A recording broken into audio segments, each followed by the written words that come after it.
सन्मान अशा व्यक्तींचा आहे जो साहित्यिकांसाठी जीव ओतून त्यांच्या जीवनातील अज्ञानरूपी अंधकार दूर करून ज्ञानाचा दीप प्रज्वलित करणाऱ्या अशा ज्येष्ठ साहित्यिकांचा हा सन्मान आपल्या सभासदांवर आपल्या सहकार्यांवर येणाऱ्या सगळ्या समस्या आपल्या म्हणून त्या सोडवण्यासाठी पुढाकार घेणाऱ्या ज्येष्ठ मार्गदर्शकांचा आहे। हा सन्मान साहित्याप्रती प्रेम आभाळ माया ममता यांनी भरलेल्या मातृहृदयी कोमल मनाच्या कलासक्त निसर्ग वेड्या साहित्यिकाचा आहे ज्यांनी मागील अनेक वर्षे सातत्याने या ठिकाणी कोकण मराठी साहित्य परिषदेच्या माध्यमातून आणि काम करणाऱ्या व्यक्तिमत्वाचा आहे।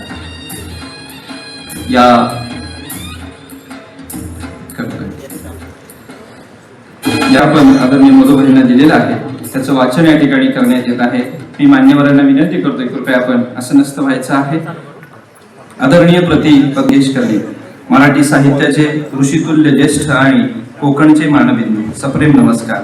मधुभाई आपण आपल्या आयुष्याचे यशस्वी 95 वर्ष पूर्ण करून 96व्या वर्षात पदार्पण करत आहात। हा क्षण संपूर्ण महाराष्ट्रासाठी आणि विशेषतः आम्हा कोकणवासियांसाठी एका सुवर्ण उत्सवासारखा आहे। आपल्या अमृतमयी जीवन प्रवासात गौरव करण्यासाठी मराठी भाषा विभाग जिल्हाधिकारी कार्यालय आणि आपणच लावलेल्या कोकण मराठी साहित्य परिषद या साहित्यिक वटवृक्षाच्या छायेखाली जमलेले आम्ही सर्वजण हे मानपत्र अतिशय कृतज्ञतापूर्वक आपल्याला अर्पण करत आहोत। कणकवलीतील करूळ या छोट्याशा गावात एका सामान्य कुटुंबात जन्मलेला एक मुलगा आपल्या जिद्दीच्या आणि प्रतिभेच्या जोरावर मराठी साहित्याचा पद्मश्री होतो। हा प्रवास आम्हा सर्वांसाठी थक्क करणार आहे। आपण कधीही प्रत्यक्ष सत्तेच्या राजकारणात नव्हता तरीही महाराष्ट्राच्या राजकारणातील अनेक उत्तुंग प्रतिभावंतांच्या सहवासात आपण वावरला आणि त्या स्नेहाचा उपयोग केवळ आणि केवळ मराठी साहित्याच्या उन्नतीसाठी केला। आपल्यातील प्रशासक आणि संस्थाचालक हा लेखकापेक्षाही अधिक सक्रिय राहिला। केवळ महाराष्ट्र राज्य साहित्य आणि संस्कृती मंडळाचे अध्यक्षपद असो वा मुंबई मराठी साहित्य संघाची धुरा असो आपण आपल्या प्रशासकीय कौशल्याने या संस्थांना नवी उंची प्राप्त करून दिली। मराठी भाषेच्या जतन आणि संवर्धनासाठी महाराष्ट्रातील सर्व साहित्य संस्थांना आपल्या नेतृत्वाखाली एकत्रित करून आपण उभ्या केलेल्या मराठीच्या भल्यासाठी या चळवळीने मराठी भाषेच्या चळवळीला एक नवी दिशा आणि बळ दिले। कोकणच्या लाल मातीचा सुगंध आपल्या लेखणीने साता समुद्रापार पोहोचवला। माहीमची खाडी भाकरी आणि फूल अशा साहित्यातून आपण माणुसकीचे अधिष्ठान निर्माण केले। केवळ साहित्यिक म्हणून शब्दांच्या दुनियेत न रमता आपण महाराष्ट्राला कवी केशवसूत स्मारकाच्या रूपाने जी अद्भुत देणगी दिली ती आजच्या काळात दुर्मिळ आहे। मालगुंड येथील हे मंदिर म्हणजे आपल्या कल्पकतेचे जिवंत प्रतीक आहे। माणसं जपणं माणसं वाचणं आणि माणसाच्या जगात माणूस म्हणून जगणं हे आपल्या आयुष्याचे सूत्र राहिले आहे। आपल्या संघटन कौशल्यातून उभी राहिलेली कोकण मराठी साहित्य परिषद आज हजारो लेखकांसाठी आधारवत ठरली आहे। रत्नागिरीच्या याच भूमीत झालेल्या अखिल भारतीय मराठी साहित्य संमेलनाचे अध्यक्षपद बसून आपण या मातीचा सन्मानच वाढवलेला आहे। या सर्व प्रवासात आपल्याला आपली धर्मपत्नी सौ शुभदा कर्णिक यांची समर्थ साथ लाभली। त्यामुळेच आपला हा प्रवास लक्षणीय ठरला। महत्वाचे म्हणजे या सर्व चळवळीत आपल्याला विम शिंदे गुरुजी, दादा शेटे, माजी न्यायमूर्ती राजाभाऊ गवांदे, माजी न्यायमूर्ती भास्करराव शेटे, अरुणजी नेरुरकर, तथा अण्णा राजवाडकर, आर.एम. पाटील, श्री सुरेश जोशी अशा महनीय व्यक्तिमत्वांचे योगदान महत्वाचे ठरले। परिणामी आपण मराठी भाषा आणि मराठी साहित्य प्रवाही राहण्यासाठी सुरू केलेली चळवळ संस्मरणीय ठरली आहे।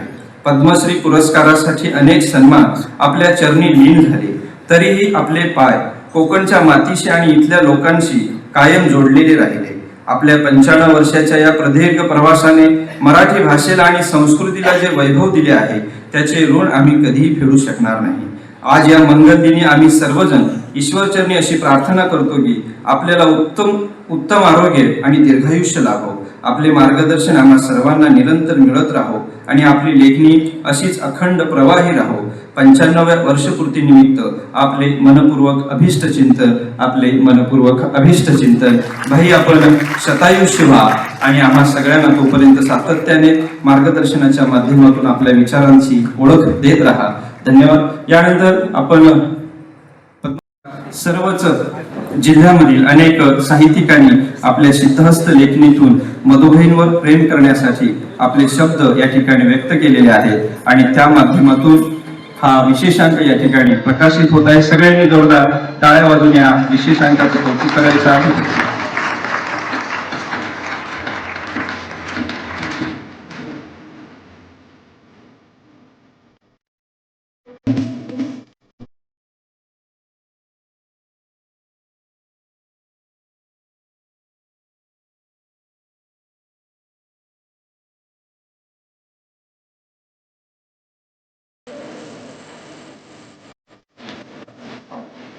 या प्रकाशनाचा या लेखासाठी संपादन सहाय्य प्रमोद कोणकर सरांचं लाभलेलं आहे.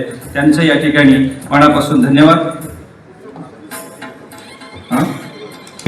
ई बुक साठी सुद्धा हा QR कोड या ठिकाणी प्रकाशित होणार आहे. मी माननीय मंत्री महोदयांना विनंती करतो की आपण आपल्या शुभ हस्ते त्यांचं या ठिकाणी प्रकाशन करावं. हो हो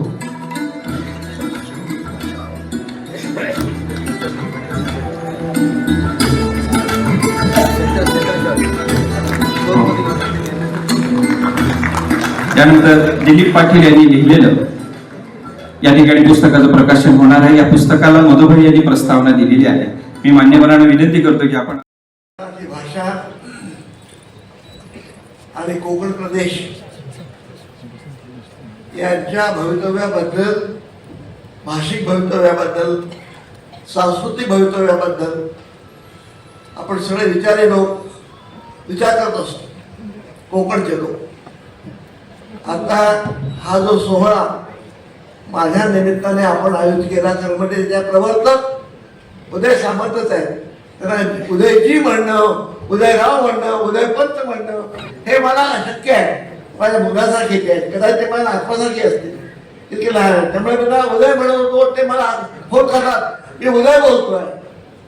याच्यामध्ये एक हार्दिकता आहे, सौहार्द आहे हे कळतं.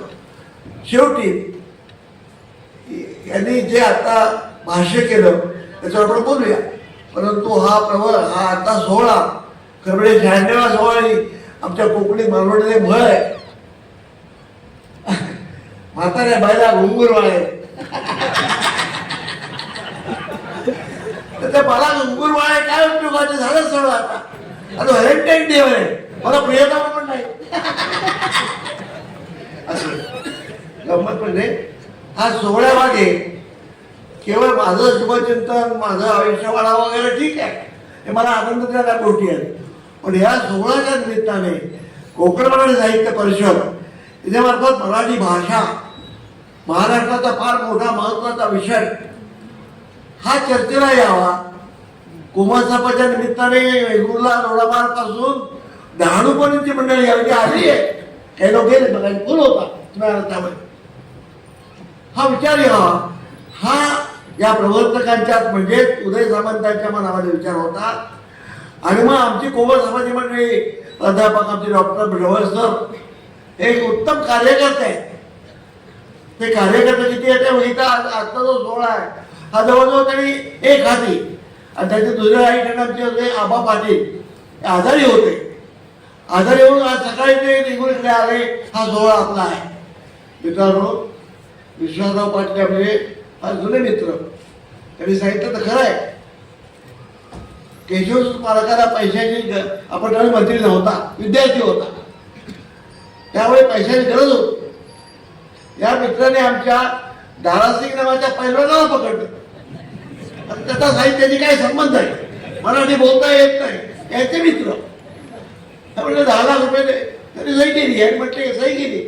10 लाख रुपये कुमार सापाला यांनी दारासिंग म्हणून मिळवून दिले. म्हणजे हा एक गावाने गोष्ट झाली. महत्वाची गोष्ट आहे की कुमार साप कोकण, या कोकणची प्रतिष्ठा परंपरा मी सांगायला नको. मगाशी बोलताना बोललो, उदयराव नाही, उदयजी उदय या रत्नागिरी शहराचं माझ्यावर फार ऋण आहे. आणि आज तो आपण समोर सफळ केलं. मगाशी माझ्या मुलाखतीत मी सांगितलं, मी मॅट्रिकच्या 75 वर्षापर्यंत मॅट्रिक आली, 1951 सालचा. तेव्हा मॅट्रिक परीक्षा होती आणि इंग्रजीमध्ये मी हायएस्ट मराठीमध्ये तो इथे पाहिजे. बाकी त्या आधी मी फार अडमोठा होतो, विद्यार्थी जाणार होतो. इथे पहिलं चिमुकलं यश आर्थिक परिषद उत्तम त्या रत्नागिरी जिल्ह्यात. समज रत्नागिरी जिल्ह्यामध्ये एकमेव सेंटर होता गोगटे कॉलेज, आणि आम्ही धडपडत यायचो इथे. आलो उत्तमपणे पाहिलो. माझी पहिली कथा या रत्नागिरीतल्या दीनानाथ पागधे नावाच्या रत्नाकर नावाचं त्यांचं पाक्षिक होतं, त्यामध्ये प्रसिद्ध झाले. माझ्या चुलते इथे डिस्ट्रिक्ट जज होते. 1946 झाली, आपल्या वडिलांची आली. त्यांनी मला थिबाराला दाखवा, थिबाराचं खेळतो त्यामुळे जेव्हा मी कादंबरी दिली प्रेरणा. ह्या रत्नागिरीतून मला एवढं नाही, या साहित्य संमेलनाचा मान रत्नागिरीने दिला. मग मी तपशिलात सांगितलं कसा मी इथे यात्रे झालो. आणि त्यानंतर आज पुन्हा वयाची 90 वर्षी ओलांडलं, 100ला मी टिकतो आलोय. मला माहित नाही उद्या काय होईल ते. अशा वेळी तुम्ही माझा सत्कार करतात, आणि त्या सत्काराच्या निमित्ताने मी तिकडे असं पाहिलं की माझा सत्कार महत्वाचा नाहीये.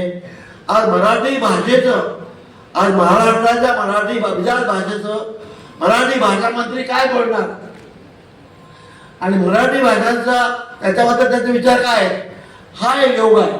आणि मला आनंद वाटतो की उदय सामंतांनी अत्यंत आश्वासक भाषण केलं. मराठी भाषा किंवा भाषाला ते बोलले की नाट्य संगीत म्हणजे मराठी नृत्य करा, नाट्य साहित्य संगीत नाट्य नृत्य शिल्प या सर्व कला साहित्याच्या अंतर्भावात येतात. हे करावं हा एक मोठा व्यापक आणि फार दूरगामी असा विचार पाहिजे होता. तो या ठिकाणी भाषा मंत्र्याने केला. आणि आज महाराष्ट्र मंत्रिमंडळामध्ये त्याचं स्थान मंत्री म्हणतो आपण, कॅबिनेट म्हणतो, त्याहीपेक्षा ते लिहिलेलं नाही असं एक फार मोठं स्थान आहे. त्याच्यावर आम्ही तुम्ही दिलेलं प्रत्येक आश्वासन त्याबद्दल कोमलसाहेबांपेक्षा मी अत्यंत आभारी आहोत. इतकं आश्वासक भाषण मी अनेक मंत्र्यांची भाषणं ऐकली आहेत. आणि गोळाजवळ 75 वर्षाची 40-50 वर्ष असं ऐकापासून तो बांधव करत आहे. इतकं आश्वासक भाषण तुम्ही केलं, मी तुमचं मनापासून आभार मानतो. मित्रहो, आज कोमलसभाचा दिवस आहे, आणि मग असे आमचे ढवळ सर म्हणाले की हा प्रेमाचा दिवस आहे. साहित्य म्हणजे प्रेम. आम्ही व्याख्या करतो साहित्याची. साहित्य म्हणजे काय? साहित्य म्हणजे सहत्व. सहत्वातून माणसं एकत्र येतात. सहत्वाची ओढ लागली पाहिजे. सहत्वातून माणसं एकत्र, सहत्व. साहित्य म्हणजे सहत्व. सहत्व माणसं एकत्र पुढे काय होतं? ममत्व, प्रेम निर्माण होतं. माणसं जवळ आली की एकमेकांना ओळखतात, एकमेकांना परिचय होतो, त्यातून ममत्व निर्माण होतं, प्रेम निर्माण होतं, ममत्व निर्माण होतं. आणि माणसामध्ये ममत्व म्हणजे प्रेम निर्माण झालं, पण पुढे काय होतं? पुढे होतं एकत्व, एकात्मता, समाज एकात्म होतो. हा विराट समाज जो आहे, सहस्र शीर्ष, सहस्र नेत्र, सहस्र पाद, हा समाज, विराट समाज प्रेमातून एकत्र होतो. आणि ममत्व साहित्यातून मिळतं. आणि हे समाज एकत्र झाला की मग आणखी काय पुढे होतं? सत्यम शिवम सुंदरम. हे जे आपल्या पूर्वजांनी सांगून ठेवलंय की जीवनाचं मर्म सत्य. साहित्य काय वाचावं? सत्याचं दर्शन व्हावं. संगीत काय ऐकावं?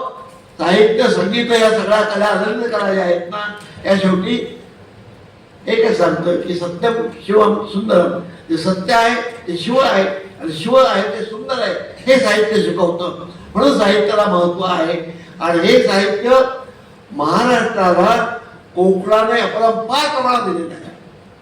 मी नावं घेत नाही. मग बोललो मी की मराठी पत्रकारिता 1832 साली बाळशास्त्रींनी सुरू केली, त्या कोकणातून. आणि मराठी आधुनिक मराठीची कविता या कोकणातून मालपूर सारख्या गावातून केशवसर सुरू केली. आज जो महाराष्ट्र साहित्या दृष्टीने संपन्न आहे, आज आमचे विश्वनाथ पाटील ग्रामीण भागातून ग्रामीण लिहितात, ही संपन्नता आहे महाराष्ट्राची. ही मराठी नवीन जाणीव आलेली आहे, जणे भान आलेलं आहे. आणि भान कोकणामध्ये जास्त प्रखर आहे. मी धारदार म्हणणार नाही. प्रादेशिक अस्मिता ही काही पाप नाही. मला कोकणचा फार आधार वाटतो, याला कोल्हापूरचा मला वाटणार, आणखी कुणाला विदर्भाचा वाटणार, कुणाला मराठवाड्याचा वाटणार, काही चूक नाही, खानदेशचा वाटणार. परंतु या सर्वांनी एक माने महाराष्ट्र एक आहे. हा माझा महाराष्ट्र आहे, राष्ट्र महाराष्ट्र आहे. हे लक्षात ठेवून मागलं तर कोकणी वेगळी, पाणकोटी वेगळी, खानदेशी वेगळी, अहिराणी वेगळी, असे विचार मला येणार नाही. आपण कोकणाने कधी विचार केला नाही. मग अशी बोललो मी 13 बोली आम्ही बोलतो सर. चित्पावली, मालवणी, संगमेश्वरी, बाळकोटी, दालदी, आगरी, सामवेदी, पाचकळशी आणि वारली. डहाणू पासून वेंगुर्ल्यापर्यंत एवढ्या बोली बोलायला तरी मराठी एक आहे. तरी आम्ही मराठी आहोत. याचा बोली बोलत असताना आम्ही महाराष्ट्राला विसरलेलो नाही. आमच्या नावामध्ये ज्यावेळी कोकण मराठी साहित्य परिषदेची सुरुवात झाली पहिली इथे रत्नागिरीला हॅलो गडकरी होते, जयवंत दळवी होते, जयंतराव साळगावकर होते. आपण त्यावेळी विद्यार्थी होत असताना मी तुमच्या कॉलेजला आलो सांगतो. तुमच्या कॉलेजला तुम्ही शाबासकी का दिली, तुम्ही आठवण काढली ती सांगतो. त्यावेळी कोकण मराठी साहित्य परिषद की कोकणी मराठी साहित्य परिषद, आणि त्यावेळी मी नेहरूकर माझे मित्र होते, साहित्यिक नव्हते, त्यांना फार व्यवहारकार होतो. मधुबाई कोकणी करू नका, गोव्यावर जाऊ आपण. कोकणी नाही, आम्ही कोकणी बोलतो, आम्ही कोकणी आहोत, पण भाषा मराठी. आमची आई मराठी, आमचा बाप महाराष्ट्र. आम्ही ते लेकराव, आम्ही लेकराव कोकणी हरिवारी हैराणी ही मराठीची लेकराव. हे एकदा लक्षात ठेवलं की प्रादेशिक अस्मिता तुमच्या धारदार मराठवाड्यामध्ये जा, विदर्भामध्ये जा, खानदेशामध्ये जा, त्यांच्या प्रादेशिक भाषेतून अस्मिता फार धारदार आहे. आमच्या कोकणच्या साहित्यिक अस्मिता टोकदार आहे. सुई आहे तर ती टोकदार असते, आणि सुई काय करते, शिवत जाते, साधत जाते. आम्ही कोकणी लोक साधणार नको, जोडणार नको, तोडणार नाही.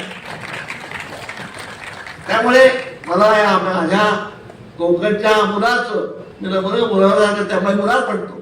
या मुलाचं अत्यंत उच्च ठाणी जाऊन मराठीबद्दलचं जे आश्वासक भाषण आहे, ते आम्ही जे सुईची अग्रता आहे, सुईची जी आपल्याला अंकुचिदारपणा आहे, टोकदार आहे, तो याच्या मुखातून वेगळ्या तऱ्हेने प्रगट झाला. आनंद वाटतं. शेवटी मराठीचं काम आहे. कोकण काय, खानदेश काय, मराठवाडा. परंतु एक धोका हे पण सांगतो की प्रादेशिक अस्मिता नको तेवढ्या प्रखर झाल्या तर मग कोकणात आणखी बाहेरची माणसं येतात. आम्हाला सर अनुभवाने आपल्याला आठवणे की कोकण मराठी साहित्य परिषद जी आहे ना, तिला रोज पुण्यातून होतोय. पुण्यामध्ये जी परिषद आहे ती 100 वर्षाची आम्ही मान्य करतो.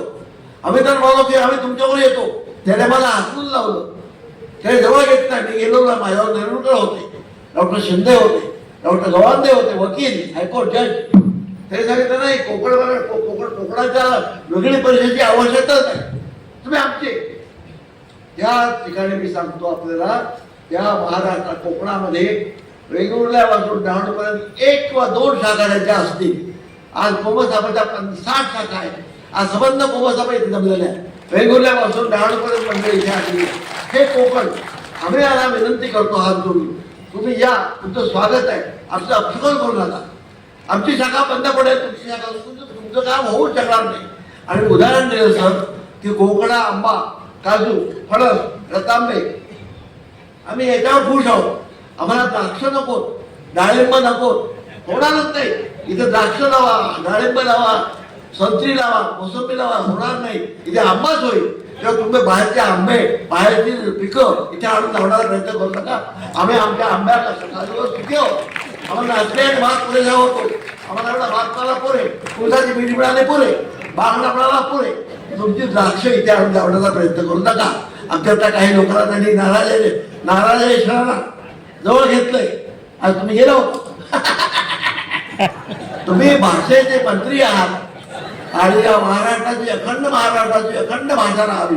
त्यामध्ये फाटफूट होऊ नये, फटाफट होऊ नये, यासाठी मी आपल्या कानावर घालतो की आम्हाला कोकणात 35-36 वर्ष झाली. आता 36 वर्षामध्ये एक सुद्धा शाखा अन्य प्रांताची आलेली नाही.